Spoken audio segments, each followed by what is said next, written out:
안녕하세요. 본 영상은 보건복지부 노인일자리 사업의 일환으로 진행되는 지역문화기록과 사업의 참여자 교육용 영상입니다. 저는 지역을 연구하고 기록하는 일을 하고 있는 지역문화연구소 심수림입니다. 지역문화기록가의 의미 있는 활동에 함께하게 되어 반갑습니다. 본 영상은 지역문화기록의 이해와 활동 가이드라는 제목으로 작성되었습니다. 총 4개의 장으로 구성되어 있는데요. 첫 번째 장은 지역문화란 무엇이며 지역문화 기록 활동은 어떻게 정의되고 이해될 수 있는지에 대한 부분입니다. 두 번째 장은 기록가들이 수집하게 될 민간 기록물은 어떤 특성을 가지고 있는지 그 이해를 돕는 내용이고요. 세 번째 장은 실제로 현장에서 지역문화 기록가의 활동의 단계들은 어떻게 진행되는지, 이 단계들을 증빙하기 위해서 작성되는 활용 서식들은 어떠한 방법으로 작성되는지에 대한 내용입니다. 마지막으로 민간 기록물 수집을 통해서 이것들이 사회에서 공공에서 어떻게 활용될 수 있는지에 대한 사례, 이렇게 총 4개의 장으로 교육이 구성되었습니다.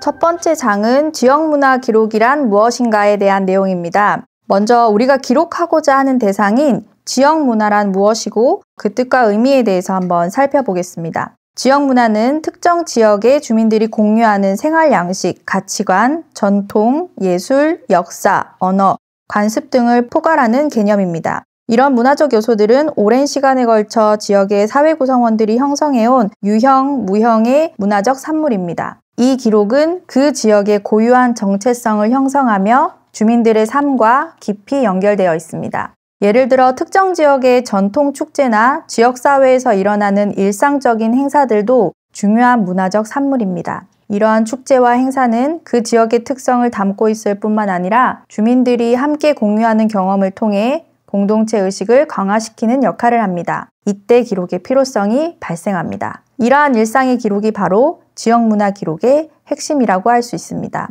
단순히 지역의 역사만을 기록하는 것이 아니라 주민들의 일상과 가치관이 포함된 다양한 요소들을 담아내는 것이 굉장히 중요합니다. 아래 다이어그램에서 보시는 것처럼 지역문화의 유형은 이해하기 쉽게 다음과 같이 나눠볼 수 있는데요. 첫 번째, 눈에 보이는 문화, 물질 문화라고 할 수 있겠습니다. 지역에서 쉽게 볼 수 있는 건물, 도구, 옷, 예술작품 같은 것들이 이에 속하고요. 전통 가옥이나 지역 특산물로 만든 도구들이 그 지역을 대표하는 물질적인 문화 요소라고 할 수 있습니다.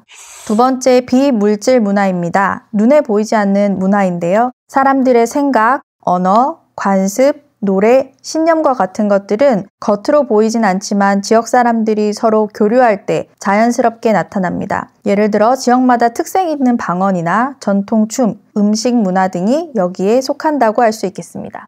세 번째, 사회 문화 부분입니다. 사람들 간의 생활 방식이라고 쉽게 표현할 수 있을 것 같은데요. 사람들이 어떻게 어울리고 함께 사는지 보여주는 문화입니다. 예를 들어 마을 축제나 지역 주민들이 함께 진행하는 전통 행사들은 그들만의 고유한 생활 방식을 드러냅니다. 또 농촌에서 주민들이 서로 도와주는 품앗이 문화나 마을 고유의 작은 공동체 생활 방식도 이 사회 문화에 속한다고 할 수 있습니다. 네 번째, 자연과의 상호작용, 바로 자연과 함께하는 방식에 대한 부분인데요. 산이 많은 지역에서는 산을 가꾸고 산과 관련된 활동을 하거나 해안 지역에서는 바다를 이용한 생활 방식이 있습니다. 이런 방식은 자연과 사람들이 서로 영향을 주고받으며 형성된 환경 문화라고 할 수 있고, 이 4가지들이 바로 지역의 정체성을 만드는 물리적 그리고 비물리적 요소라고 할 수 있습니다. 지역문화 기록의 중요성에 대해서 한번 살펴보겠습니다. 지역문화 기록 활동은 단순히 자료를 모으는 것에 그치지 않습니다. 기록된 자료는 나중에 사회적 문화적 의미를 되살리고 공유하는 데 중요한 역할을 합니다. 이는 공동체의 역사를 보존하고 다음 세대로 전달하는 데 필수적입니다. 그럼 앞서 이야기한 지역 문화를 기록한다는 것은 어떤 활동일까요? 특정 대상이나 사건, 장소, 사람의 정보를 체계적으로 수집하고 보존하며 필요할 때 이를 활용할 수 있도록 하는 과정이라고 이야기할 수 있을 것 같습니다. 단순히 기록물을 모으는 것을 넘어서 수집된 기록물이 사회에 기여하고 역사적, 문화적 의미를 지속적으로 되살릴 수 있게 하는 중요한 활동이라고 이야기할 수 있겠습니다.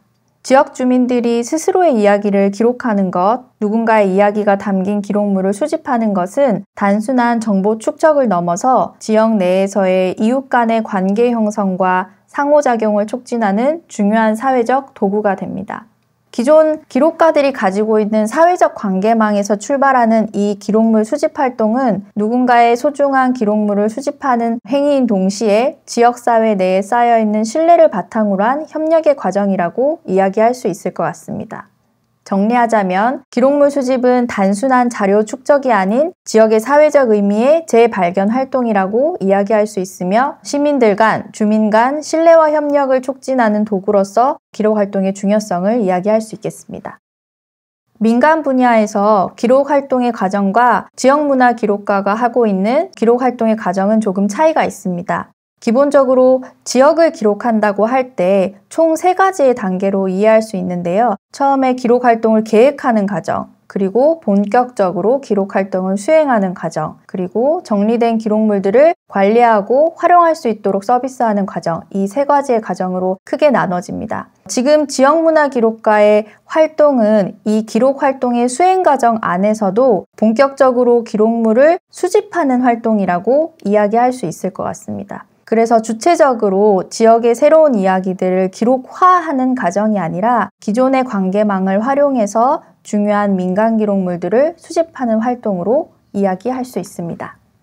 그러면 이러한 지역문화 기록가의 활동이 어떤 사회적 의미를 갖는지 이야기해 보겠습니다. 지역문화 기록 활동은 단순히 기록물을 모으는 것에서 그치지 않고 기록된 자료들은 추후의 사회적 문화적 의미를 되살리고 공유하는 데 중요한 역할을 합니다. 이는 공동체의 역사를 보존하고 다음 세대로 전달하는 데 굉장히 필수적인 자료가 됩니다. 특히 지역의 변화 과정, 주민들의 생활 방식 등을 기록하는 것, 또 이와 관련된 기록물들을 수집하는 것은 지역사회의 정체성을 유지하고 지역의 사회적 자본을 쌓는 데 기여할 수 있습니다. 예를 들어 어떤 마을에서 50년 전부터 이어져 온 전통시장에 대한 기록물들을 남긴다고 가정해 봅시다. 시간이 지나면서 시장이 현대화되고 그 모습이 바뀌었더라도 과거의 모습이 남겨져 있는 기록물은 주민들에게 귀중한 기억이자 사회적 자산이 됩니다. 이러한 기록물들이 쌓이면 마을의 과거와 현재를 잇는 다리 역할을 하며 미래에 어떤 형태로 변모할지에 대해 이해하는 중요한 단서가 됩니다. 우리는 이러한 과정에서 가장 첫 단계인 기록물 수집을 통해 지역의 정체성을 재발견하고 지역사회 공유 과정에 기여하고자 합니다. 우리의 기록물 수집 과정 이후에 지역의 상황에 맞춰 수집된 기록물들을 선별하고 분류하고 정리하여 분석하는 과정이 이어집니다. 후에 지역과 공유하는 과정을 통해서 지역에 대한 이해와 애양심을 높이는 계기, 지역의 미래를 상상하고 함께 이야기하는 계기가 만들어질 수 있습니다. 이러한 과정을 시민들이 주도한다는 것은 그 자체로 굉장히 의미 있는 일입니다. 공공기록물 관리에 관한 법률 개정 이후 2020년부터 공공영역에서 민간영역으로 지역의 정체성과 다양성을 포함하는 민간기록물 수집과 관리에 대한 노력이 시작되고 있습니다. 시니어 세대의 삶의 경험을 토대로 시니어 세대의 장점을 살린 관계를 기반으로 한 시민주도 지역문화 기록 활동을 통해서 지속적인 기록문화 확대에 기여할 수 있을 것 같습니다. 지금까지의 이야기를 한 장으로 요약하자면 지역문화 기록가 활동의 역할은 민간 기록물의 효과적인 수집을 위해서 사전에 조사하고 제보하는 작업이라고 요약할 수 있을 것 같습니다. 가치 있는 민간 기록물의 소장처를 발굴하고 해당 기록물에 담긴 장소, 인물, 사건에 대한 정보를 세밀하게 파악하는 것에서 출발합니다. 이를 수집하는 기관, 관리하는 기관에 전달함으로써 중요한 민간 기록물들이 효과적으로 수집될 수 있도록 지원하는 사전 조사, 그리고 제보 작업이라고 본 활동을 정의할 수 있습니다.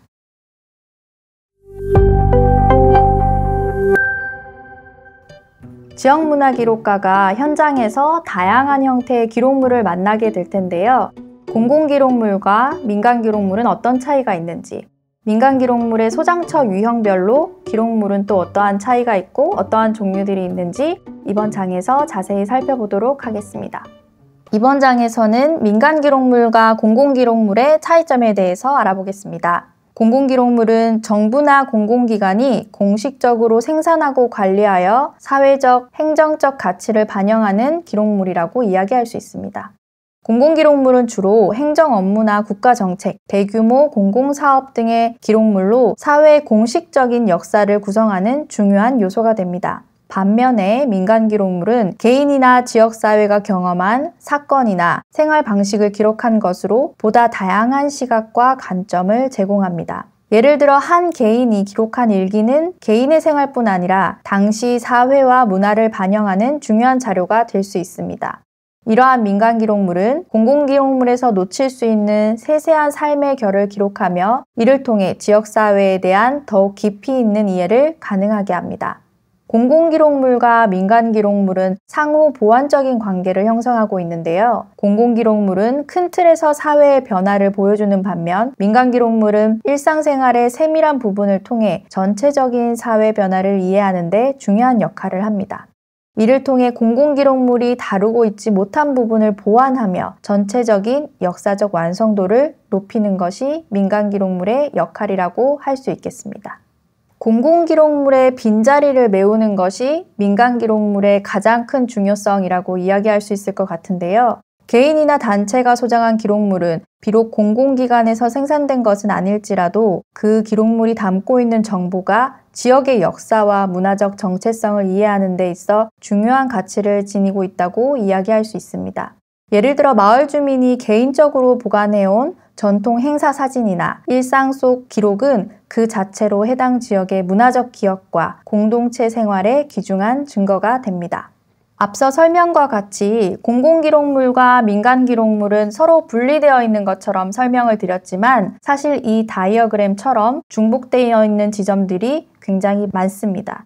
실제로 현장에서 보면 이 기록물이 공공기록물인지 혹은 우리가 수집해야 할 민간기록물인지에 대한 경계가 모호한 경우가 많습니다. 예를 들어 주민등록등본을 떠올려 보면 좋을 것 같은데요. 주민등록등본은 가족 구성원과 거주지의 변화가 기록되어 있는 공공이 만들고 관리하는 공공기록물이라고 이야기할 수 있습니다. 그런데 이 주민등록등본을 시간이 지나서 한 개인이 소유하고 있다고 했을 때 사실 이건 민간기록물의 한 종류로도 이해할 수 있습니다. 공공이 만들었지만 민간이 소유하고 있는 서류이기 때문이죠. 이러한 이유로 공공기록물과 민간기록물을 누가 만들고 누가 관리하는지에 따라 구분하는 대신 우리는 기록물이 지역사회와 공유할 만한 가치가 있는지 없는지에 주목하는 접근이 훨씬 더 적절하다고 할 수 있겠습니다. 우리가 현장에서 만나는 민간기록물은 굉장히 다양한 유형으로 존재합니다. 문서류, 사진 및 영상류, 공동체 및 지역 기록류, 편집된 자료, 그리고 여러 가지 생활과 관련된 용품 정도로 유형화할 수 있을 것 같습니다. 다음 장에서부터는 이 유형물별로 어떤 종류와 어떤 특징들이 있는지 살펴보겠습니다. 민간기록물의 다양한 유형 중에서 우리가 가장 쉽게 만나볼 수 있는 유형이 바로 이 문서류입니다.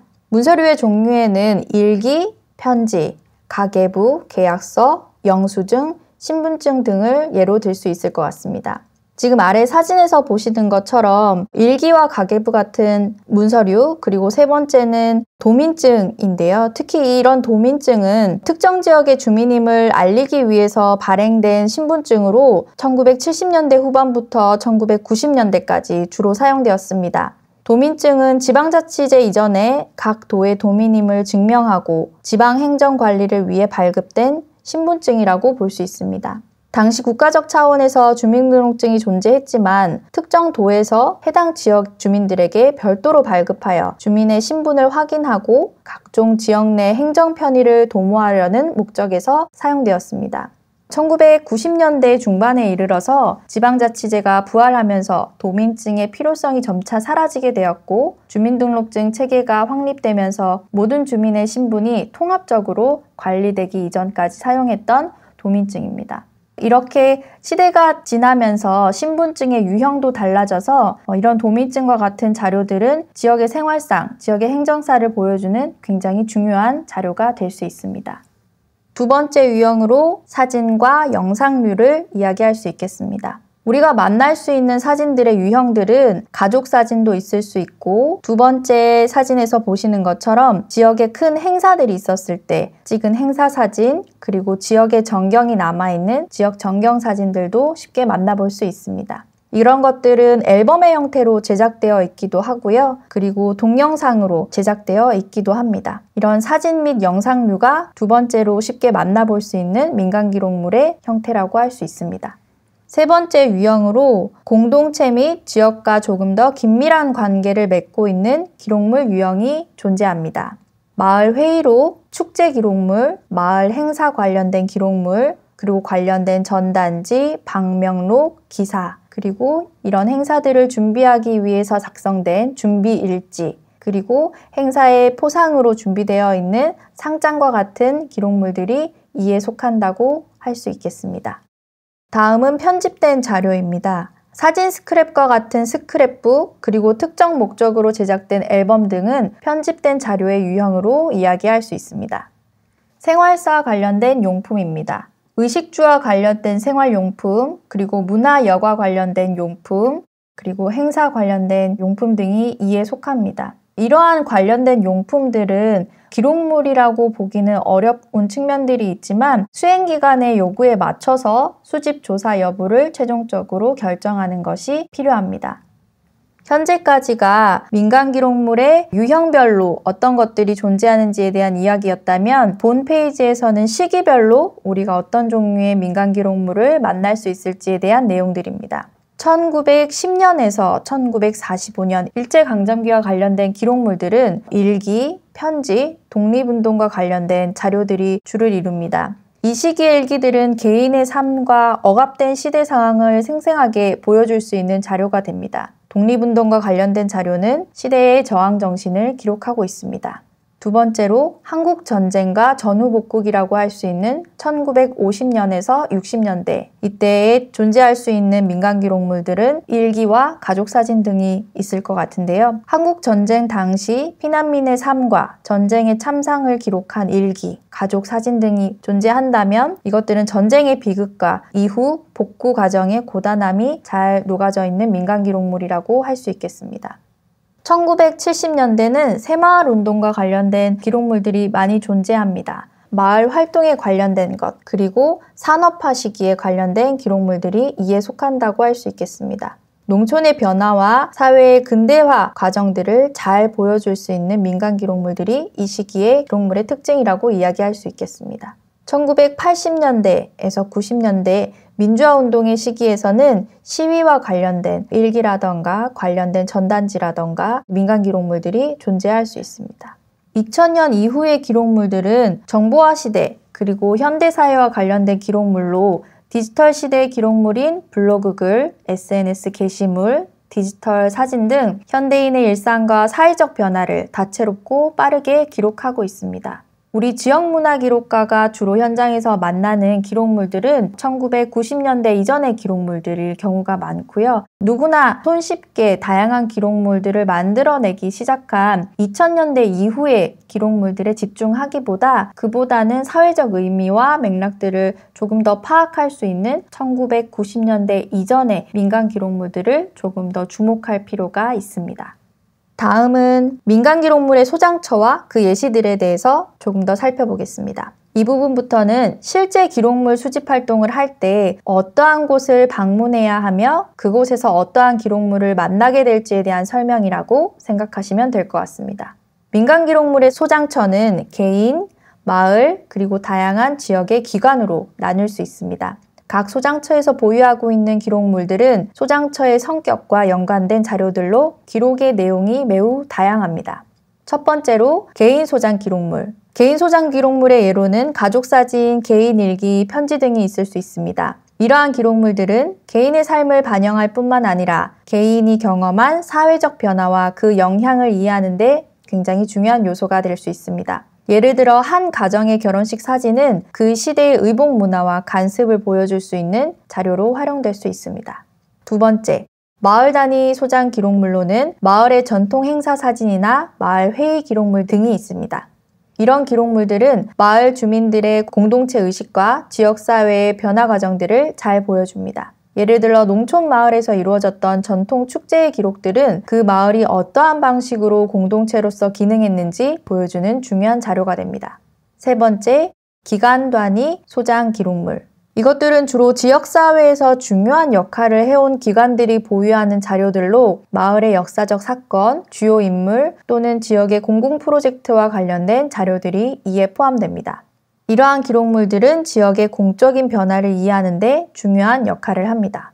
다음 장에서부터는 소장처 유형별로 어떤 기록물 예시가 있는지 조금 더 자세히 살펴보도록 하겠습니다.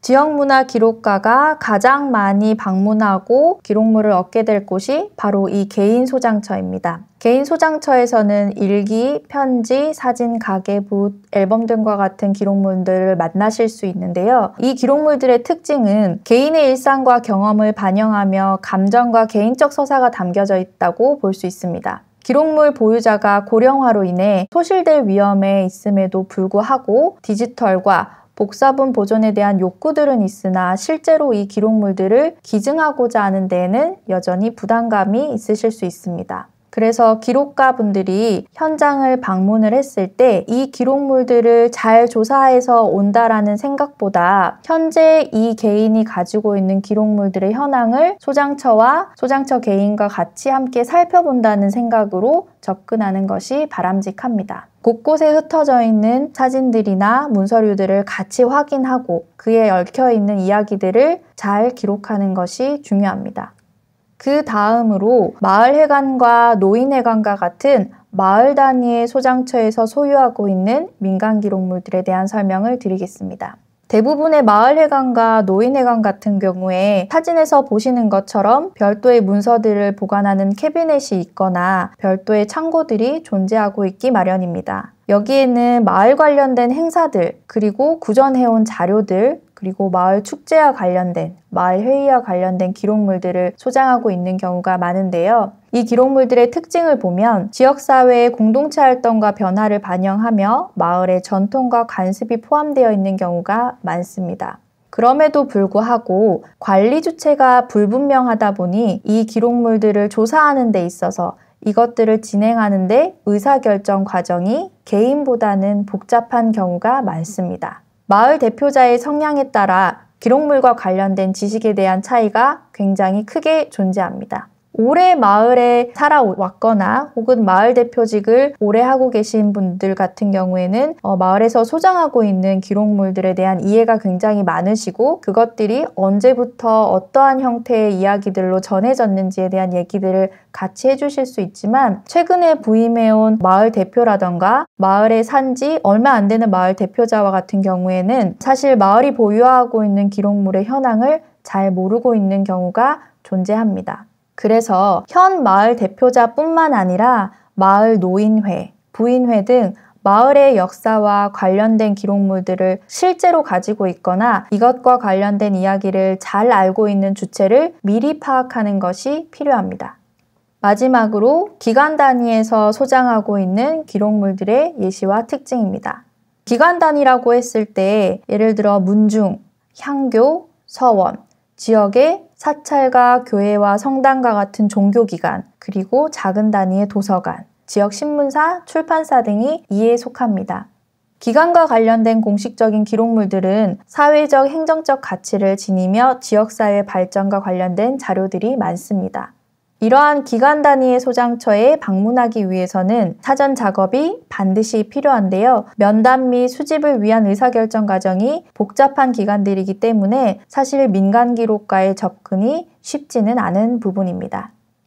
이제까지 소장처 유형별로 각 보유하고 있는 민간 기록물들의 특징에 대해서 살펴보았습니다. 이 페이지에서는 우리가 현장에서 다양한 기록물을 만났을 때 어떤 것을 우선적으로 조사하고 조사 항목에 넣어야 하는지 현장에서 가치평가가 사실 이루어져야 하는 부분들이 있는데요. 국가기록원의 규정들을 참고로 한번 살펴보겠습니다. 국가기록원에서는 공공기록물의 결락을 보완하는 차원에서 민간기록물을 수집합니다. 그리고 생산 당시의 원본 그대로를 수집하는 것을 수집의 원칙으로 하고 있습니다. 기록물 수집과 관련된 기관들이 국가기록원뿐만 아니라 박물관과 같은 기관들도 존재합니다. 그렇다 보니 기관 간의 중복을 피하기 위해서 국가기록원에서는 1894년 이후부터 현재까지 생산된 기록물들을 주요한 수집 대상으로 보고 있습니다. 그리고 내용적으로는 공공기관의 정책, 사업, 행사 또는 국민적 관심이 높았던 사건, 사고, 인물 등과 관련된 기록물들을 우선적으로 수집합니다. 수집을 제한하는 항목 또한 존재하는데요. 소장 경위나 출처, 소유권 등이 분명하지 않은 경우, 자체 관리 또는 다른 기관에서의 관리가 더 적절하다고 판단되는 경우 수집을 제한하고 있습니다. 우리 지역문화기록과 사업과 관련해서는 수행기관의 요구에 맞춰서 현장 기록물의 가치를 평가하는 방법들이 달라져야 하는데요. 다음 장에서는 일반적인 상황에서 우리가 여러 기록물들을 만난다고 했을 때 어떤 기록물들을 중점적으로 우선 수집하기 위해 조사를 해야 되는지 항목별로 설명을 드리도록 하겠습니다. 현장에서 다양한 기록물을 만난다고 할 때 여러 기록물이 존재한다. 그때 우리는 어떤 것을 우선적으로 수집해야 할 건지 기록물의 가치를 평가하는 데 있어서 첫 번째 고려해야 될 성격은 적격성입니다. 특정 주제 선정 범위에 해당되는 정도를 이야기하는데요. 아래 사진을 보시면 한 학교가 설치되기 위해서 인가를 받은 인가증이라고 볼 수 있고요. 두 번째 사진은 한 문중의 족보책입니다. 이 두 가지 기록물을 비교해 봤을 때 특정 문중이나 특정 개인과 관련되어 있는 두 번째 기록물보다는 학교라고 하는 조금 더 공적인 대상과 관련된 기록물들이 우리에게는 더 중요한 기록물이라고 이야기할 수 있겠습니다. 아래에 세 장의 사진이 있습니다. 현장에서 각 사진들을 만난다고 했을 때 어떤 사진들이 우리 주제와 우리가 활동하는 목적에 적합한지에 대한 이야기입니다. 첫 번째 사진은 아마 마을을 배경으로 찍은 사진일 것 같은데요. 사실 뒤에 나와 있는 풍경보다는 인물들의 초점이 맞춰져 있는 인물 사진이라고 볼 수 있겠습니다. 두 번째 사진은 한 분이 집 안에서 집안일을 하고 있는 모습인데요. 아마 70년대 사진으로 추정이 되는데 농촌 시골 마을의 한 가옥이 어떻게 구성되어 있고 이때 생활했던 생활과 관련된 생활 물품이나 가옥의 구성 등을 조금 더 자세하게 볼 수 있는 사진입니다. 그리고 세 번째 사진은 마을 사람들이 모두가 기억하는 추석이나 명절 때 마을회관 앞마당에서 노래자랑을 했던 사진입니다. 이 세 가지 사진을 함께 만난다고 했을 때 우리 지역문화기록가가 조금 더 중점적으로 봐야 되는 사진들, 중점적으로 봐야 하는 기록물들은 1번보다는 2번, 3번에 가깝다고 볼 수 있겠습니다. 특정 개인에 관련된 이야기들보다 많은 사람들이 기억하고 있는 공통적인 생활 양식을 보여주는 두 번째, 세 번째 사진이 저희 활동의 주제에 조금 더 적합하다고 설명할 수 있겠습니다. 두 번째 가치평가 기준은 진본성입니다. 기록물의 내용 및 형태가 생산 당시 그대로인 원본 기록물을 이야기합니다. 그리고 작성자와 작성된 배경이 명확한 기록물이 훨씬 더 높은 신뢰도를 가진다라고 볼 수 있습니다. 첫 번째 사진과 두 번째 사진은 오래된 흑백 사진이라는 공통점이 있는데요. 첫 번째 사진에는 사진 안에 사진이 촬영된 장소와 시기가 명확하게 기록되어 있습니다. 두 번째 사진은 그러하진 않지만 소장자가 이 시기와 해당 장소들을 명확하게 증언을 해줄 수 있다라고 하면 두 사진 모두 진본성을 가진다라고 이야기할 수 있을 것 같습니다. 특히 기록물을 수집하는 데 있어서 이 기록물이 작성된 시기를 보다 명확하게 판단하는 것은 이와 관련된 정보들을 수집하는 것은 굉장히 중요합니다. 그래서 단순히 기록물 수집에만 그치지 않고 기록물들이 언제, 어느 시기에 어떠한 배경으로 촬영되었고 그리고 기록되었고 보관되고 전달되었는지에 대한 이야기들도 함께 수집하여 이 진본성을 확보하는 것이 중요합니다. 첫 번째 사진은 한 개인이 50년간 작성한 일기장이고요. 두 번째는 1981년이라고 하는 당해에 작성된 가계부입니다. 실제 일기는 농부나 상인분들이 작성했다고 하면 그들의 경제활동과 생산 과정이 생생하게 기록되어 있습니다. 농부의 경우 날씨의 변화, 농작물의 성장 과정, 수확 시기와 수확량, 재해와 그 영향 등을 자세히 기록하는 경우가 많습니다. 예를 들어 일기에서 특정 해에 가뭄이나 홍수가 있었고 그로 인해 농작물 생산에 큰 타격이 있었다는 기록이 있다면 이는 그 시기의 지역 경제의 어려움과 생산 구조에 대한 중요한 단서를 제공합니다.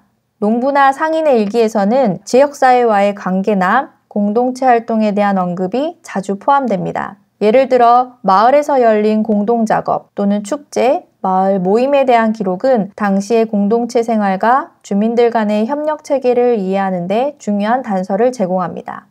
두 번째 기록물은 생활경제의 변화를 반영하는 가계부 자료입니다. 가계부는 개인과 가정의 소비 패턴, 수입, 지출 내역을 자세히 기록하고 있습니다. 이러한 기록은 특정 시기와 지역의 경제 상황을 직접적으로 반영합니다. 예를 들어 가계부를 통해 농산물의 가격, 생필품의 비용, 임금 수준 등을 파악할 수 있으며 이는 그 지역의 경제적 상태와 생활 수준의 변천을 이해하는 데 유용한 자료가 됩니다. 또한 가계부에 기록된 식재료 구매 내역이나 음식 관련 지출은 특정 시기와 지역의 식문화, 생활 패턴을 이해하는 데 중요한 정보를 제공합니다. 예를 들어 식료품의 종류와 양을 통해서 그 지역의 계절별 음식 문화나 가정에서 선호하던 음식의 변화를 알 수 있습니다. 이를 통해 특정 시대에 지역 주민들은 어떤 식재료를 주로 소비했는지, 어떤 요리를 해 먹었는지 등을 유추할 수 있으며 이는 지역의 음식 문화와 생활 방식을 기록하는 중요한 단서가 됩니다. 일기와 가계부에 대한 설명을 조금 더 덧붙였는데요. 진본성이라는 측면에서 이 두 가지의 기록물들을 비교하자면 앞에 50년 동안 써온 일기는 첫 해부터 마지막 해까지의 모든 일기장을 함께 보유하고 있기 때문에 작성자가 어떤 의도로 이 기록물들을 작성해왔는지에 대한 내용 파악이 훨씬 쉽습니다. 일기장과 가계부 모두 중요한 민간 기록물이라고 이야기할 수 있습니다만 특정 연도에 한 권의 가계부만 존재한다고 하면 우리가 50년 동안 써온 일기장과 한 해의 기록이 있는 가계부의 두 기록물들을 비교하면 첫 번째 기록물들이 훨씬 더 높은 진본성을 가지고 있다라고 이야기할 수 있습니다. 세 번째, 기록물의 가치평가 기준으로 희소성이라는 성격을 들 수 있습니다. 희소성은 말 그대로 국가와 지역 전체에서 희소한 정도를 이야기하는데요. 아래 사진처럼 공무원증과 올림픽 기념복권이 있다고 예를 들어 봅시다. 공무원증은 공공기관에서 일하는 사람들의 신분을 증명하는 공식적인 문서입니다. 공무원증은 특정 시기와 특정한 직무에 종사한 사람들만이 소지하는 매우 제한된 자료라고 이야기할 수 있습니다. 이는 개인과 공공부문 사이에 역사적인 연결고리를 형성하며 특정 시기 지역의 행정 운영 방식을 보여줍니다. 또한 공무원증은 보통 공식적인 발급 절차를 통해 한정된 수량으로 발행되며 이후 폐기되는 경우가 많기 때문에 시간이 지날수록 그 희소성이 증가한다고 할 수 있습니다. 이렇게 정책적 변화와 조직 구조의 증거가 되는 공무원증은 역사적으로 매우 중요한 연구자료로서의 가치가 있는 민간 기록물이라고 할 수 있습니다. 이와 비교해서 올림픽 복권은 비교적 대량으로 인쇄되어 일반 대중에게 판매된 것이기 때문에 그 보급량이 매우 넓고 희소성이 상대적으로 낮습니다. 물론 특정한 해외 올림픽 복권이 수집가에게 상징적인 가치를 지닐 수는 있습니다만 그것이 특정 사회적 역할이나 지역 행정적 발전과는 직접적으로 연결되지 않습니다. 또한 복권의 가치는 대체로 상업적이거나 기념적인 성격에 한정되며 공무원증이 지니는 사회적 역할이나 공공기여의 역사적 의미와는 다른 범주에 속합니다. 그래서 희소성이라는 가치 측면에서 봤을 때 앞에 신분증과 두 번째 복권을 비교해보면 앞에 신분증이 복권보다는 희소성을 지닌 높은 가치의 민간 기록물이라고 이야기할 수 있을 것 같습니다. 한복을 입고 갓을 쓴 1960년대의 결혼식 사진과 비교적 최근의 가족 행사 사진을 비교해 보겠습니다. 1960년대의 사진은 당시의 카메라 기술과 사진 촬영의 접근성 때문에 상대적으로 희소성이 크다고 할 수 있습니다. 1960년대에는 카메라와 사진 촬영 장비가 현재만큼 널리 보급되지 않았고 촬영 자체가 상당한 비용과 노력을 필요로 합니다. 이러한 사진들은 전문 사진가나 특별한 행사를 위한 촬영에 주로 의존했기 때문에 사진 자체가 매우 한정적으로 남아 있습니다. 이 시기의 사진은 매우 제한된 기회에서만 촬영될 수 있었기 때문에 자연스럽게 한 장 한 장의 사진이 희소성을 가지며 중요한 민간 기록물이라고 평가할 수 있습니다. 이것과 비교해 최근의 가족 행사 사진은 디지털 카메라와 스마트폰의 발전으로 인해 누구나 쉽게 촬영할 수 있습니다. 이러한 기술적 진보 덕분에 사진은 일상적인 기록물이 되었고 동일한 행사를 수많은 사람들이 여러 각도에서 찍을 수 있습니다. 이로 인해서 현대의 사진은 개별 사진의 희소성이 상대적으로 낮다라고 이야기할 수 있겠습니다. 그래서 우리 지역문화 기록가가 중점적으로 수집하여야 하는 민간 기록물의 생산 시기를 2000년 이전으로 보고 있는 것이 이러한 이유입니다. 기록물의 가치 평가 기준, 보안성에 대한 부분입니다. 보안성이라는 것은 공공기록물의 결락을 보완하는 정도, 그리고 기존의 수집물과의 연계되는 정도를 이야기합니다. 마을에서 마을 대표 혹은 이장이 관리하는 여러 문서들 중에서 마을 내부 살림과 관련된 문서들보다 공공사업과 관련된 문서가 기록적으로 조금 더 중요하게 평가되는 이유는 민간 기록물은 공공기록물의 결락을 보완한다는 측면에서 중요한 역할을 하기 때문입니다. 조금 더 구체적으로 설명하겠습니다. 지금 사진상에 나와 있는 특별지원사업 계획서라는 것은 새마을 사업과 관련된 문서인데요. 새마을 사업은 1970년대 정부 주도로 진행된 국가적 개발 프로젝트로 지역사회의 경제적, 사회적 발전을 도모하기 위해 진행된 중요한 사업입니다. 새마을 사업과 관련된 주요 정책과 운영은 공공기록물로 기록되어 국가 차원에서 보관되지만 실제로 각 지역에서 이루어진 사업의 구체적 실행 과정과 주민의 반응 등은 공공기록에 온전히 담기지 않은 경우가 많습니다. 이러한 부분이 바로 공공기록물의 결락이라고 할 수 있습니다. 이렇게 마을 대표자가 보관한 새마을 사업의 문서는 이 결락을 보완하는 굉장히 중요한 역할을 합니다. 이 문서들은 마을 단위에서 새마을 운동이 어떻게 실제로 진행되었는지, 주민들은 어떻게 참여했는지, 자원의 배분과 활용은 어떻게 이루어졌는지를 보여줍니다. 이는 국가적 계획과 실행 간의 괴리를 메우는 자료로서 공공기록물만으로는 파악할 수 없는 지역별 특성과 주민들의 구체적인 참여 양상을 기록하는 중요한 민간기록물입니다.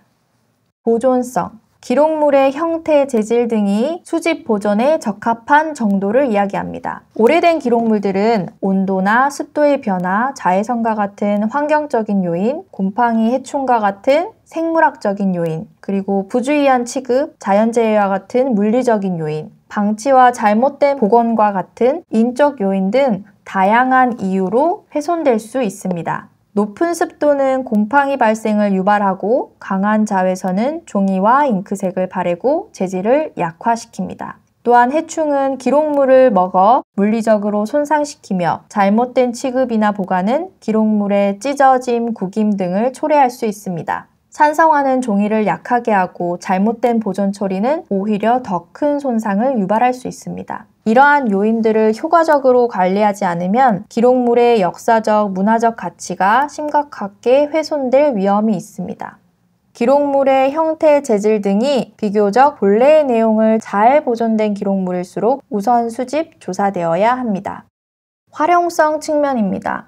열람, 전시, 학술 연구 등 지역에서의 활용도가 높은 기록물들을 우선적으로 수집하여야 합니다. 아래 사진은 물레방아가 예전부터 많이 있어서 물레방아 마을이라고 불리우는 지역인데요. 한 개인 소장처에 방문을 했더니 오랜 기간 전에 부친이 물레방앗간을 운영하셨을 때 사진들을 가지고 계셨습니다. 이처럼 기존의 지역 자원들과 조금 더 밀접한 관련이 있는 민간 기록물들의 경우 그 활용성이 조금 더 높다고 평가할 수 있고 다른 기록물보다는 우선 수집하여 활용될 수 있는 가치들이 많다고 볼 수 있습니다.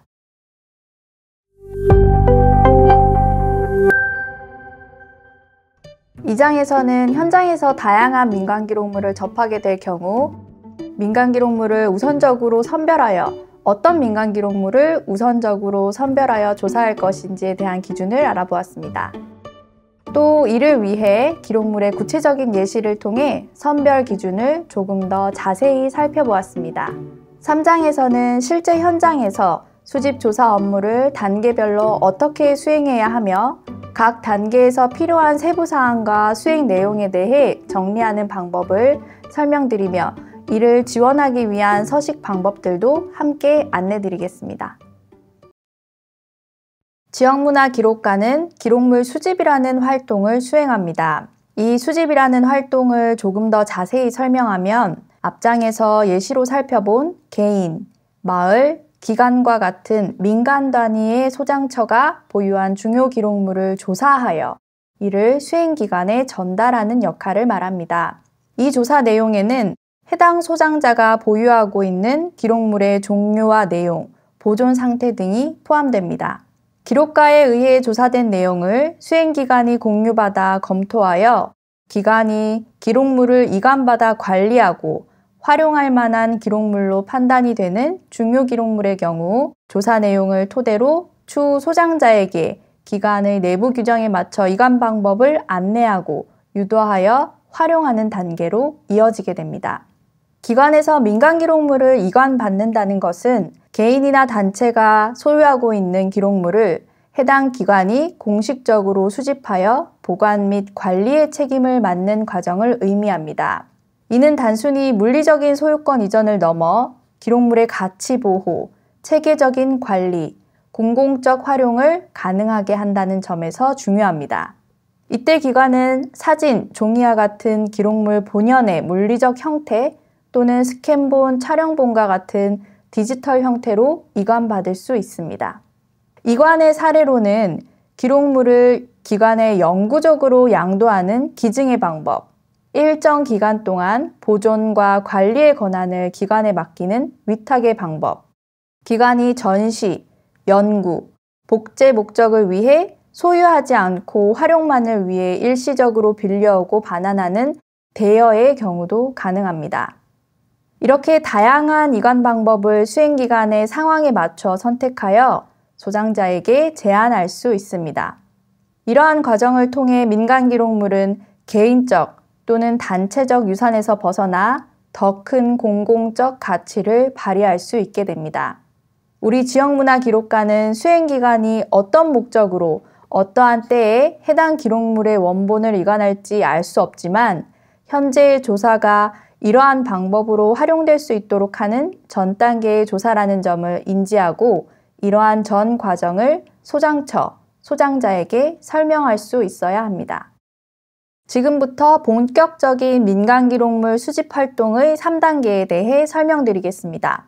이 활동은 지역문화기록가가 민간 소장처의 중요 기록물을 조사하고 이를 수행기관에 전달하기 위해 설계된 체계적인 과정으로 준비, 수집, 정리의 3단계로 나뉩니다. 첫 번째 준비 단계입니다.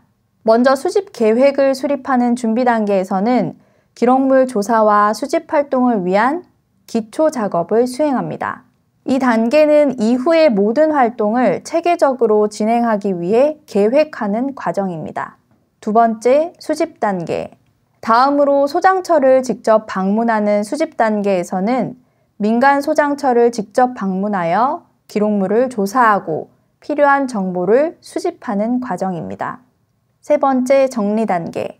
마지막으로 수집된 기록물을 정리하는 정리 단계에서는 준비와 수집 단계에서 작성된 자료들을 검토, 수정, 보완하여 최종 제출 문서로 완성하여 수행기관에 제출하게 됩니다. 이러한 단계별 활동을 효율적으로 관리하기 위해 우리는 총 4가지 서식을 활용합니다. 먼저 활동의 과정을 공유하는 주간활동 일지가 있습니다. 기록가가 한 주간 수행한 활동을 매일 기록합니다. 활동의 과정을 문서화하고 공유화하기 위한 일종의 기록 일지라고 볼 수 있습니다. 두 번째, 단계별 결과물을 정리하는 3개의 서식입니다.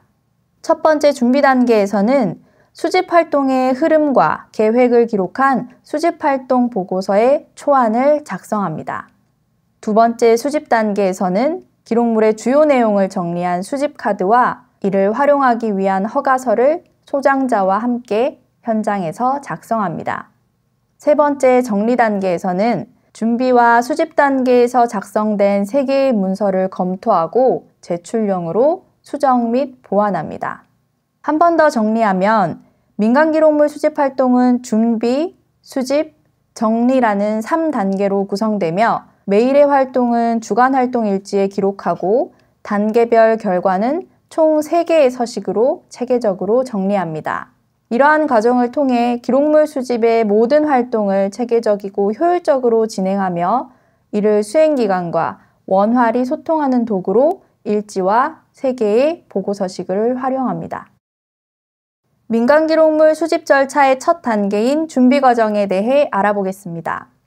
기록물을 수집하기 위한 첫 번째 단계는 수집 대상 선정을 위한 사전 탐색, 구체적인 방문 계획을 수립하는 과정입니다.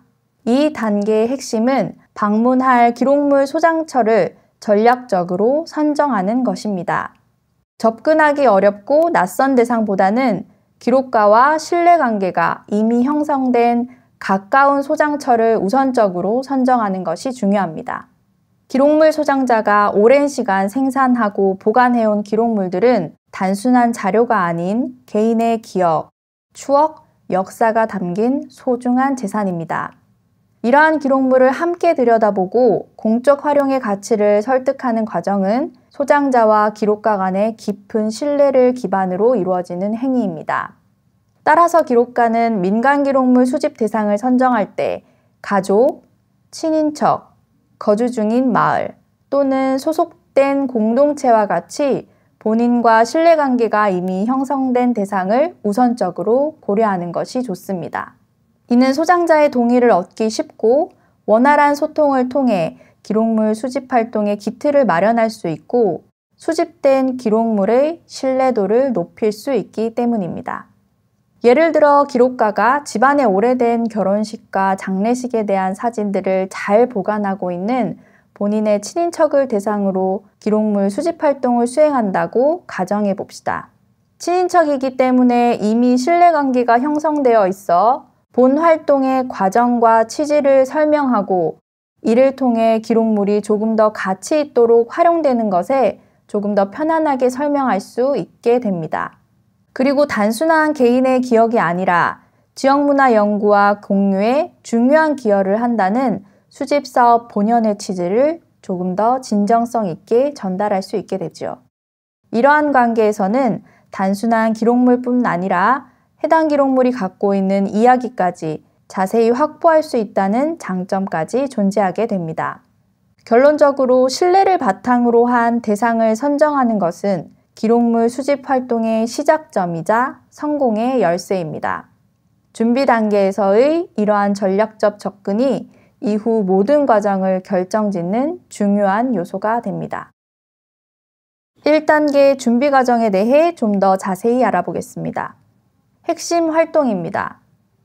첫 번째, 기록물 수집 대상 정하기. 누구, 어떤 공동체, 어떤 마을의 기록을 모을지 주변을 탐색하고 그 대상에 대해 조금 더 알아보는 과정이 필요합니다. 이때는 대상자에게 간단한 질문을 먼저 보내 사전에 기록물 보유 현황을 확인하면 효율적입니다. 두 번째, 협력할 사람 찾기. 지역과 공유할 만한 기록물을 보유하고 있을 만한 지역 전문가, 기록물을 보여줄 수 있는 사람, 관련 정보를 잘 알만한 사람들과의 네트워크를 적극 활용하는 것이 필요합니다. 기록가 본인과 가까운 관계에 대한 기록물 수집이 완료되면 이후 단계에서는 이 과정에 도움을 줄 수 있는 협력자가 알고 있는 다른 기록물 소장자나 관련 인물을 소개받는 방식으로 범위를 확대하는 것도 필요합니다. 세 번째, 필요한 기록물 예상하기. 기록물 소장자가 어떤 기록물을 보유할 가능성이 높은지에 따라 필요한 질문을 구체적으로 작성합니다. 질문을 자연스럽게 대화 속에서 풀어낼 수 있도록 순서를 정리하는 것은 도움이 됩니다. 그리고 기록물의 예시들을 준비해가는 과정도 필요한데요. 사진, 문서, 신문 등 예상 가능한 기록물 유형을 소장자에게 미리 볼 수 있도록 준비하는 것도 도움이 됩니다. 네 번째, 준비물 챙기기. 촬영 장비를 점검합니다. 스마트폰 카메라의 화질과 용량을 확인하고 추가 배터리를 챙기는 것이 필요합니다. 수집카드, 동의서 등 모든 서식을 미리 인쇄하거나 디지털 파일로 준비합니다. 첫 만남에서 활동의 취지와 기록물의 가치를 충분히 설명하며 신뢰를 쌓는 것이 중요하기 때문에 본 사업을 안내할 수 있는 안내지 등을 함께 챙겨가는 것은 도움이 됩니다. 선택사항이지만 소장자의 긴장을 풀기 위해 간단한 선물을 준비하는 것도 도움이 될 수 있습니다. 추가적인 활동 요령으로 페이스북, 카카오톡 등 소셜미디어를 활용하여 지역 네트워크, 학교 커뮤니티 등을 타깃으로 기록물 수집 활동을 홍보할 수 있습니다. 기관이나 공동체에 방문할 시 해당 소장처에 대한 선지식이 있다면 대화를 조금 더 부드럽게 끌어낼 수 있고 보유하고 있는 기록물도 예상해 볼 수 있기 때문에 온라인, 오프라인 경로를 통해 소장처의 정보를 자세히 탐색하는 것은 도움이 됩니다. 이 단계에서 작성해야 하는 활용 서식은 서식 1, 수집활동 보고서입니다. 작성 방법은 뒷장에서 자세히 설명드리겠습니다. 서식 1, 수집활동 보고서입니다. 수집활동 보고서는 첫 번째 준비 단계에서 초안을 작성하고 두 번째 수집 단계와 세 번째 정리 단계를 거쳐 최종 수정한다고 생각하시면 됩니다. 두 번째, 세 번째 단계를 통해 최종 수정하게 되지만 첫 번째 단계에서 초안을 작성하여 기관과 공유하는 이유는 기관이 각 기록가들의 활동을 보다 효과적으로 지원하고 조율하기 위함입니다. 이를 통해 기관은 기록가가 방문하는 소장처와 관련 정보를 미리 파악하고 필요한 지원 사항을 사전에 준비할 수 있습니다. 또한 방문 대상 소장처 간의 중복 여부를 확인하여 비효율을 방지하고 기록물 수집 과정 전반을 더 세밀하게 관리할 수 있습니다. 초안 작성은 기록가와 기관 간의 정보를 체계적으로 공유하고 수집 활동의 원활한 진행을 도모하기 위해 중요합니다.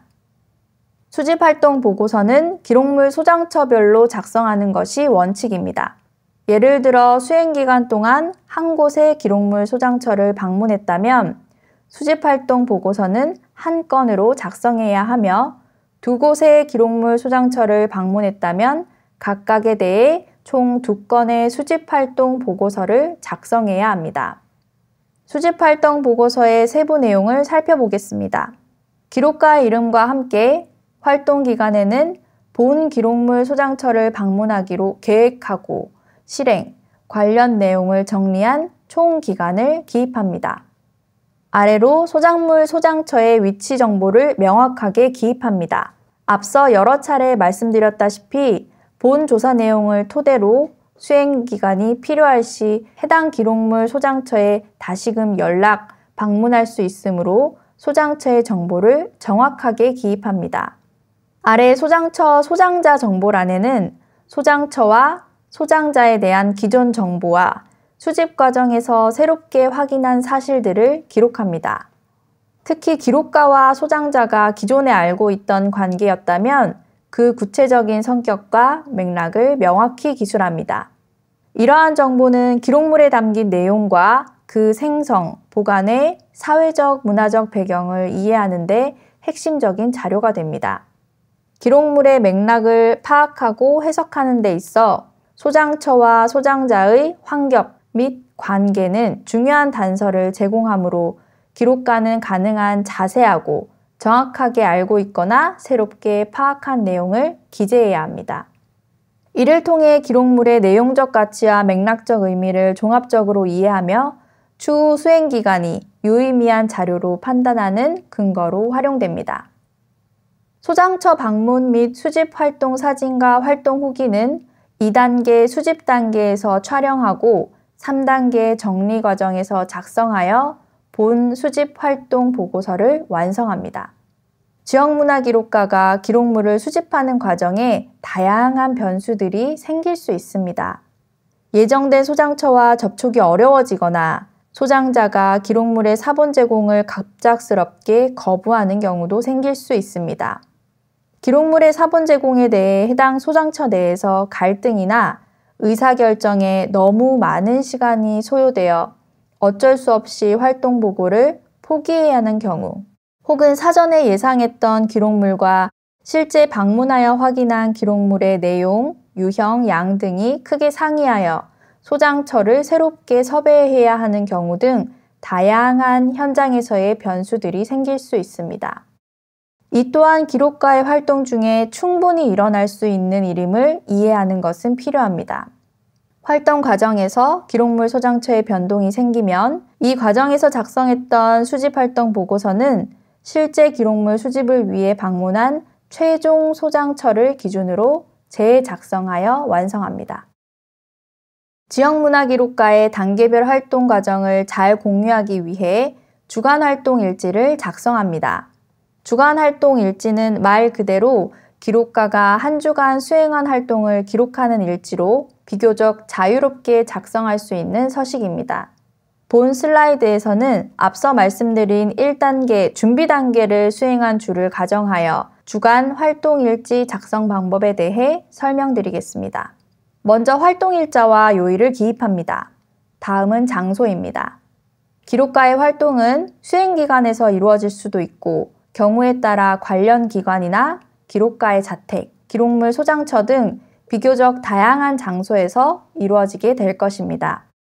첫 번째 준비 단계를 수행하는 주간에 첫날 수행기관으로 출근하여 수집 계획을 세우기 위해 PC로 정보를 탐색하고 기록가와 함께 서로 계획들을 나누며 의미 있는 피드백을 통해 각자가 방문할 기록물 소장처에 대한 전략을 조금 더 구체적으로 세워볼 수 있겠습니다.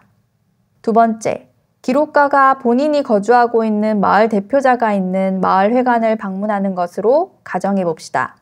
기존에 잘 알고 있는 장소이나 해당 마을이나 공동체의 역사를 방문에 앞서 조금 더 이해하고 공부하는 과정은 소장자로 하여금 기록가 활동의 신뢰도와 진정성을 전달하는 데 큰 도움이 됩니다.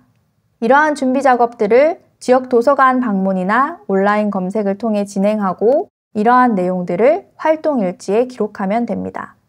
예를 들어 소장처 섭외의 과정을 전화상으로 하게 된다면 이러한 사업 전반의 과정들을 전화로 짧고 간결하게 설명하기 위해 미리 메시지들을 정리하고 필요하다면 연습해보는 시간 또한 필요할 수 있습니다. 그렇게 방문할 소장처를 정하여 방문 날짜와 시간을 정하고 방문 준비를 위해 기록물을 점검하는 전체 과정들을 기록 일지에 일자별로 작성합니다. 또한 주간 활동 후기에는 한 주의 활동을 마무리하면서 느낀 점들을 잘 남겨두어 기록가의 활동 여정 또한 잘 기록화될 수 있도록 합니다.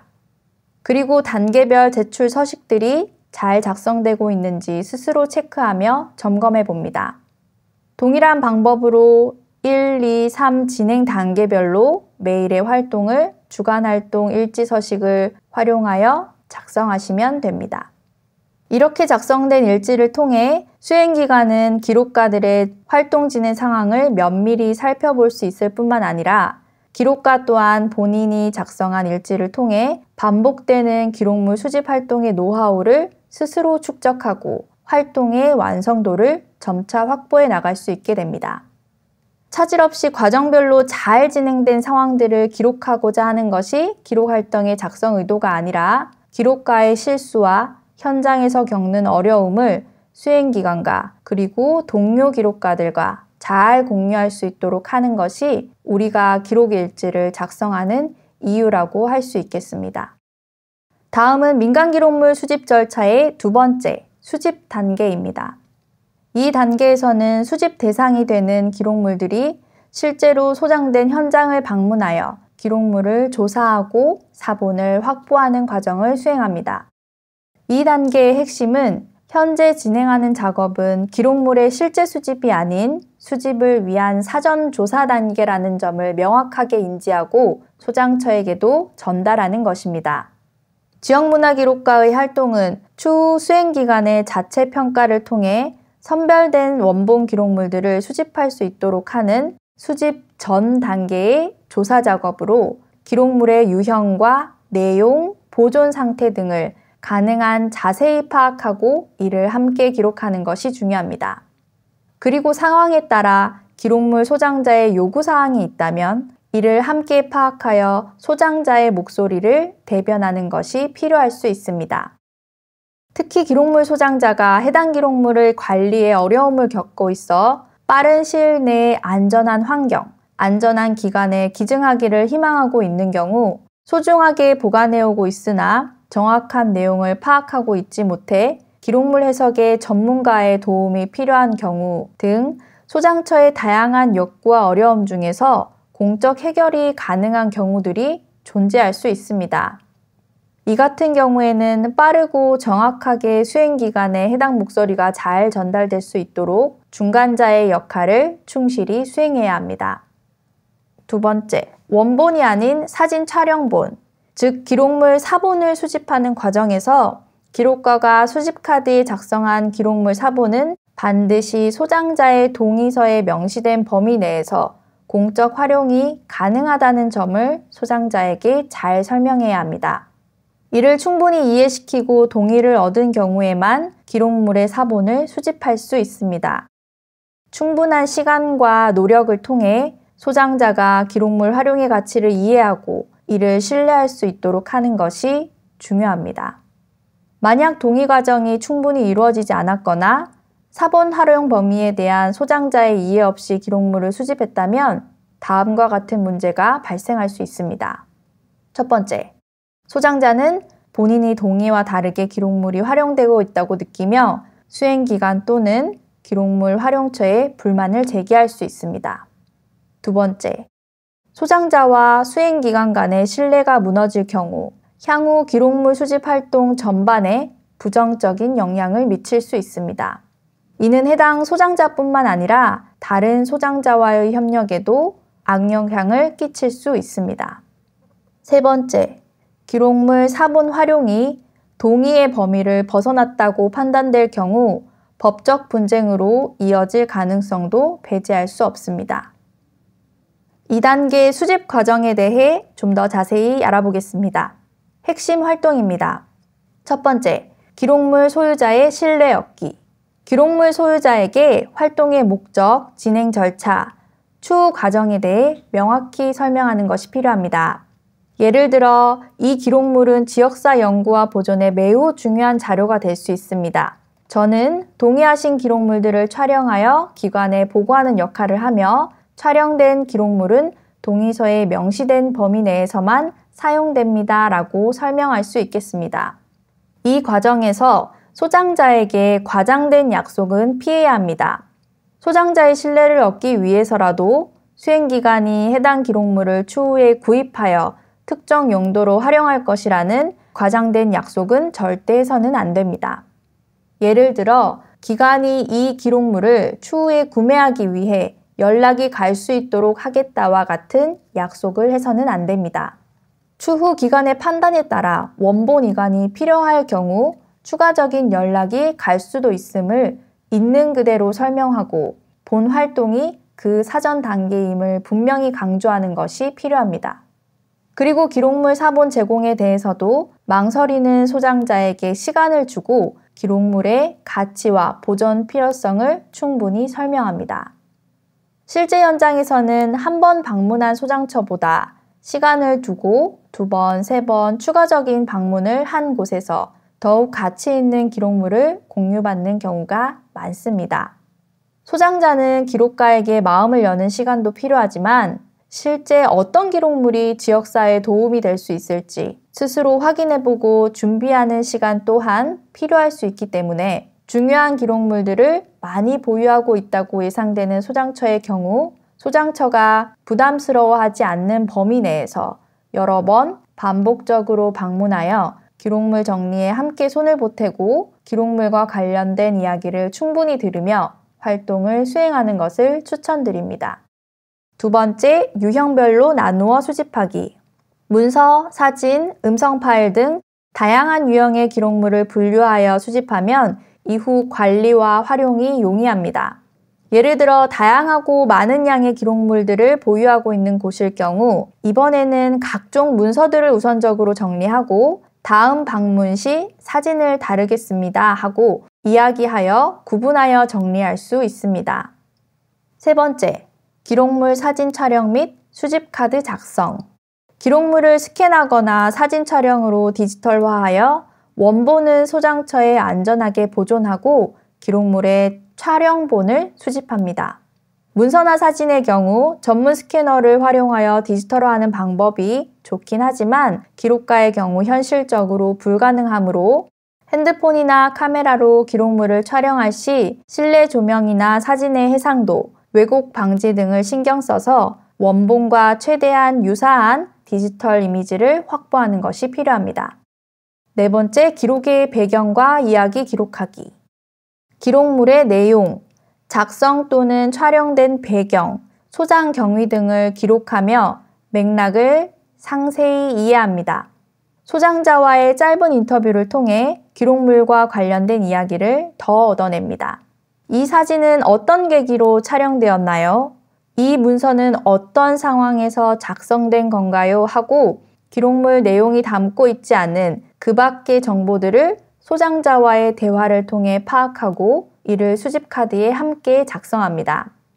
또한 기록물 활용에 대해 소장자가 어떤 희망과 우려를 가지고 있는지 경청하고 이를 문서화하여 수행기간에 함께 전달합니다.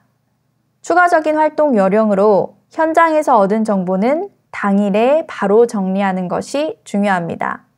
기록물 수집 현장에서 얻은 정보는 시간이 지남에 따라 기억이 희미해질 수 있으므로 최대한 당일에 정리하는 것이 원칙입니다. 그래야 현장에서의 세부 사항들을 빠뜨리지 않고 소장자가 제공한 맥락과 배경을 정확히 기록할 수 있습니다. 최대한 당일에 작성하되 시간이 부족할 경우 초안 형태로라도 작성하여 기억을 보완하는 것은 도움이 됩니다. 이 단계에서 작성해야 하는 활용 서식은 서식 두 번째 수집카드, 서식 세 번째 구슬동의 및 이용허가서입니다. 작성 방법은 뒷장에서 자세히 설명드리겠습니다. 서식 두 번째 수집카드입니다. 수집카드는 사본 수집한 기록물에 대한 정보를 기입하는 가장 중요한 서식이라고 할 수 있습니다. 작성 원칙입니다. 기록물 건별로 개별 작성합니다. 지역과 공유할 만한 가치를 지닌 기록물이 여러 건일 경우 건별로 수집카드를 개별 작성합니다. 기록물 사진을 필수적으로 첨부합니다. 현장에서 기록물 사진을 촬영하여 덧붙입니다. 이때 기록물 내용, 보존 상태, 기록물의 유형이 잘 보이도록 하는 것이 핵심입니다. 생산 연도와 세부 사항 등 기록물에 드러나지 않은 정보 등은 인터뷰를 통해 기록합니다. 방금 말씀드린 내용 중에서 실제 작성을 하다 보면 기록물 건별로 개별 작성한다는 의미가 가장 고민이 될 수 있습니다. 우리가 현장에서 만난 모든 기록물들을 수집카드에 작성하는 것이 아니라 이 장에서 설명한 내용들처럼 지역과 공유할 만한 가치를 지닌 기록물들을 기록가가 현장에서 1차적으로 선별하여 선별된 기록물들의 수집카드를 작성하여야 합니다. 예를 들어 100장의 사진이 든 한 권의 앨범에 대한 사본 활용 동의를 얻어 기록물들을 살펴본다고 했을 때 인물 사진, 마을 전경 사진, 학교 관련 행사 사진, 가족 행사 사진 등이 이에 포함되어 있다고 보면 마을 전경 사진과 학교 관련 행사 사진처럼 지역의 역사적 문화적 가치를 지닌 기록물들을 우선적으로 수집카드를 작성합니다. 각각 마을 전경과 학교 관련 행사 사진이 두 주제로 나뉘더라도 수집카드 2개로 작성하는 것이 아니라 그 중에서도 촬영 연도와 촬영 대상이 다르면 각각의 수집카드로 작성해야 합니다. 예를 들어 1980년에 촬영된 마을 전경 사진과 1990년에 촬영된 마을 전경의 사진은 별도의 수집카드로 구분합니다. 기록물 수집 보고서 작성 방법에 대한 세부 사항을 예시를 통해 설명드리겠습니다. 첫 번째, 작성일과 작성자를 기재합니다. 두 번째, 기록물 소장처 정보입니다. 기록물이 소장된 장소의 주소를 정확히 기재합니다. 예를 들어 시, 군, 구, 동, 호와 같은 형식으로 세부적으로 작성합니다. 기록물 소장자의 이름과 소장자와 연락할 수 있는 전화번호를 작성합니다. 다음은 기록물 목록입니다. 기록물 목록의 번호를 순서대로 매깁니다. 기록물 명에는 해당 기록물의 이름이나 제목을 간략하게 작성합니다. 생산 연도는 기록물이 작성되거나 제작된 연도를 기재합니다. 유형에는 문서, 사진, 영상 등 기록물의 형태를 작성합니다. 수량에는 해당 기록물의 개수 또는 부피를 기재합니다. 네 번째, 기록물 정보입니다. 해당 기록물의 내용과 배경, 그리고 작성된 맥락을 구체적으로 서술합니다. 세부 사항으로 기록물의 작성 목적, 보관 상태 등 소장자가 간직한 감정 등을 서술할 수 있습니다. 다섯 번째, 소장자 요청 사항입니다. 소장자가 해당 기록물에 대해 갖고 있는 요구 사항이나 의견이 있으면 작성합니다. 예를 들어 가족들이 쉽게 볼 수 있도록 복사본 제공을 희망한다던가 기증을 위한 보존 방식의 제한 등이 필요하다라고 하는 추가적인 의견이 있을 경우 이를 함께 작성하는 것은 도움이 됩니다. 기록물의 사진이나 기록물의 스캔본을 첨부합니다. 사진은 선명하게 촬영하여 기록물의 전체적인 상태가 잘 드러나도록 해야 합니다. 파일은 디지털 형태로 별도로 저장하고 보고서에 삽입하거나 별도로 첨부합니다. 모든 항목들은 가능한 정확하고 자세히 작성합니다. 작성된 보고서는 체계적으로 관리하기 위해 디지털 파일로도 저장하여 제출합니다. 작성 중 부족한 부분이 있다면 소장자와 추가 면담을 통해 보완합니다. 이어지는 영상은 한 마을에서 보유하고 있는 기록물을 찾는 과정과 그 사례에 대한 이야기입니다. 마을이 보유하고 있는 기록물을 함께 찾아서 마을이 보유하고 있는 수많은 기록물들 가운데 마을 대표자가 관리 중인 산제사 관련된 일지와 축문들을 발견하였습니다. 그 중에서도 산제사 관련된 기록물의 경우 현재도 산제사를 마을에서 지내고 있는 제당이 현존하고 있어 다른 기록물들 가운데서도 우선적으로 사본을 수집하여 정리하였습니다. 이처럼 현장에서 만나는 다양한 기록물 가운데 마을의 현재 자원들과 연결 지점이 있는 경우 해당 기록물들을 우선적으로 수집하는 것은 도움이 됩니다.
서식 세 번째, 구술 동의 및 이용 허가서입니다.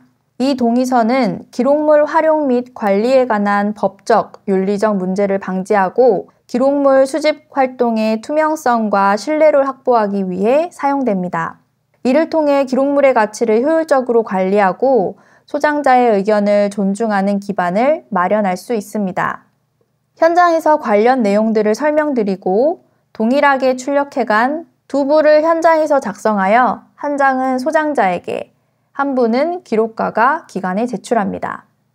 소장처당 한 건을 작성하며 기록물에 대한 설명을 다수가 했다면 1인당 한 건씩 작성되어야 합니다. 그리고 해당 구술 동의 및 이용 허가서의 내용이 유효하게 전달되기 위해서는 앞서 작성한 서식 2번 수집카드의 내용이 본 3번 동의서 양식과 함께 반드시 소장처에 전달되고 확인되는 과정을 추후에 거쳐야 합니다. 정확하게 어떤 기록물들이 사용 동의되었는지 밝히고 그에 대한 사항들을 확인해야 하므로 기록가가 현장에서 2번 수집카드 서식 작성이 초안으로 작성되고 돌아와 정리되는 경우가 대부분일 것이므로 위임하고 동의한 기록물의 종류를 소장자가 명확하게 알 수 있도록 추후 2번 수집카드의 서류를 소장자의 이메일이나 핸드폰 문자 등의 방법으로 한 번 더 공유하고 이를 상호 협의의 기록으로 남겨놓는 방법을 추천드립니다. 본 서식입니다. 기록물 소장자의 동의 여부, 소장자의 개인정보 수집 및 활용에 대한 동의 여부를 체크박스로 구분합니다. 소장자는 동의함 또는 동의하지 않음 중 선택할 수 있습니다. 이 항목은 기록물의 활용 및 법적 정당성을 확보하기 위해 필수적입니다. 다음으로 소장자 정보를 정확하게 기입합니다. 기록물이 소장된 정확한 주소를 작성합니다. 소장자의 이름과 연락처를 작성합니다. 연락처는 기록물 관련 추가 협의나 안내를 위해 반드시 필요합니다. 위임 내용입니다. 수행기관이 기록물을 활용하거나 소장자와 추가적인 협의를 진행할 수 있다는 내용을 명확히 설명합니다. 추후 본 기관의 필요에 따라 소장자에게 연락하여 기록물 원본에 대한 기증, 기탁, 대여 등의 사항을 논의할 수 있음이라는 문구가 포함되어 있습니다. 이 항목은 기록물 활용에 대한 소장자의 동의를 기반으로 이후 절차를 진행할 수 있도록 작성된 내용입니다. 서명 및 날인입니다. 문서에 동의한 소장자가 직접 서명 또는 날인을 해야 문서의 법적 효력이 발생합니다. 날짜와 함께 작성하며 기록물 소장자의 이름을 명확히 기재합니다. 서류 작성 시 유의해야 할 사항으로 소장자의 이해를 돕기 위한 설명을 명확하게 하고 소장자의 동의 여부를 자유롭게 선택할 수 있도록 하며 압박을 느끼지 않도록 설명합니다. 작성된 문서의 사본을 소장자에게 제공하며 기록물 활용 과정에 대해 신뢰를 구축합니다. 민간기록물 수집 절차의 마지막 정리 단계입니다. 이 단계에서는 인터뷰로 파악한 기록물의 내용과 수집활동 전체를 공통된 서식으로 수정 및 정리합니다. 이 단계의 핵심은 첫 번째, 기록물 수집은 기록 소장자와 기록가의 협력적 과정임을 인지하는 것이 중요합니다. 기록물 수집 과정에서 단순히 기록물의 양이나 연대가 오래된 기록물을 확보하는 데 그 초점을 두기보다 소장자와 기록물에 대한 존중을 바탕으로 탐색하고 그 과정들을 잘 기록하는 것이 핵심입니다. 이는 기록물의 맥락과 소장자의 의도를 이해하고 신뢰를 바탕으로 협력 관계를 형성하는 데 필수적인 태도입니다. 예를 들어 소장자가 제공하는 기록물의 양이 많지 않거나 연대가 오래되지 않아도 해당 기록물이 소장자와 지역사회에 어떤 가치를 지니고 있는지를 파악하고 존중하는 태도를 보여야 합니다. 소장자가 오랜 시간 보관해온 기록물은 단순한 자료 이상의 개인 기억과 정체성 혹은 가족과 지역 공동체의 역사적 가치를 담고 있을 가능성이 큽니다. 기록물을 탐색하는 과정에서 소장자와의 대화를 통해 기록물이 만들어진 배경, 소장 과정, 그리고 그 기록물이 소장자에게 어떤 의미를 지니고 있는지 등을 경청하여 함께 기록합니다.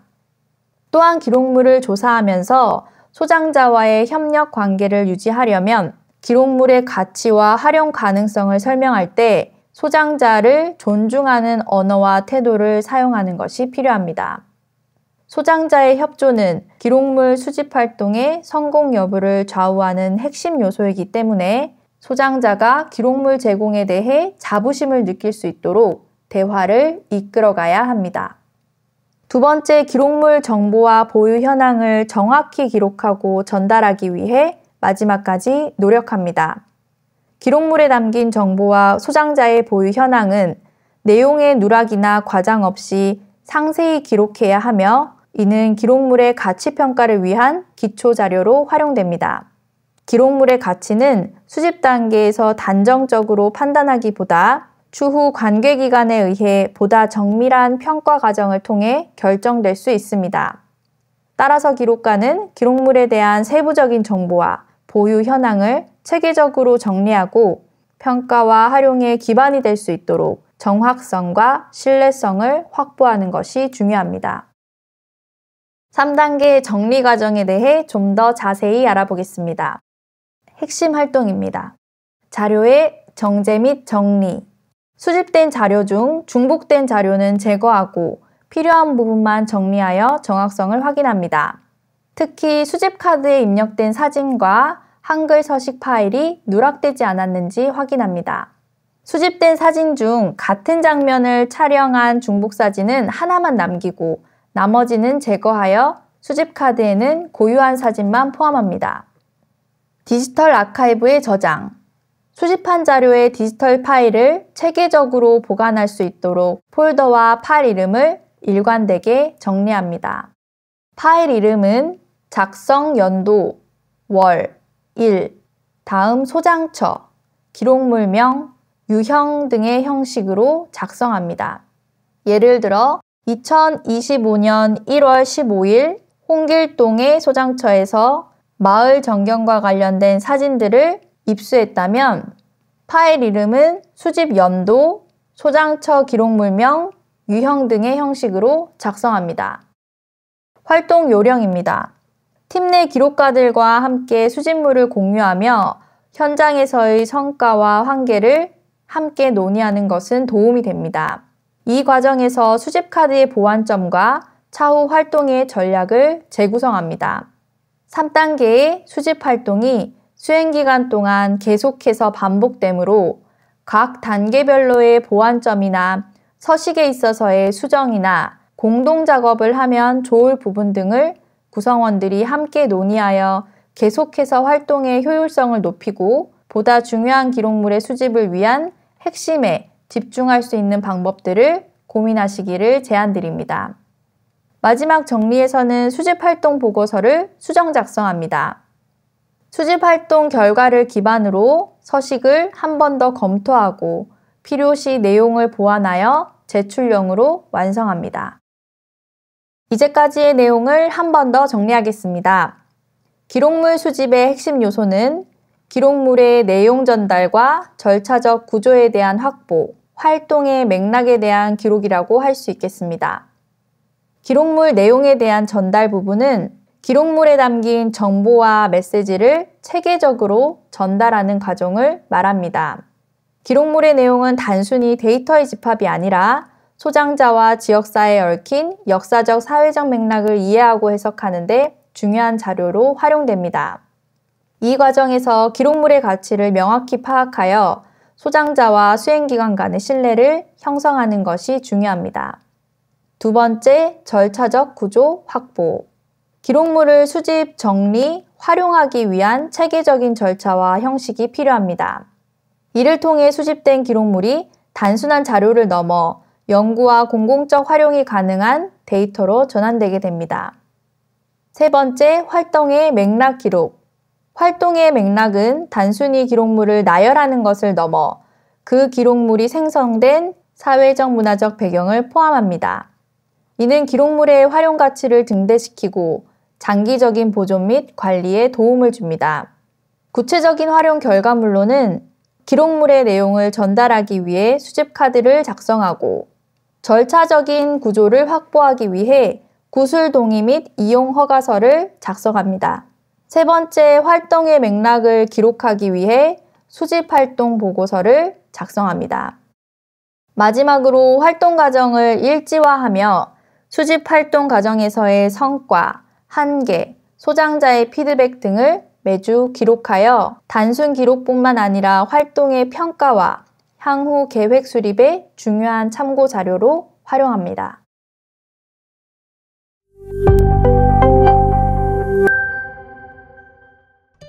지역문화 기록가가 수집한 귀한 민간 기록물들이 어떻게 활용될 수 있는지 여러 사례를 통해서 설명드리겠습니다. 지역 민간 기록물 수집을 통한 활용 사례입니다. 수집된 기록물들은 단순히 보관만 하는 것이 아니라 다양한 방식으로 활용되고 있습니다.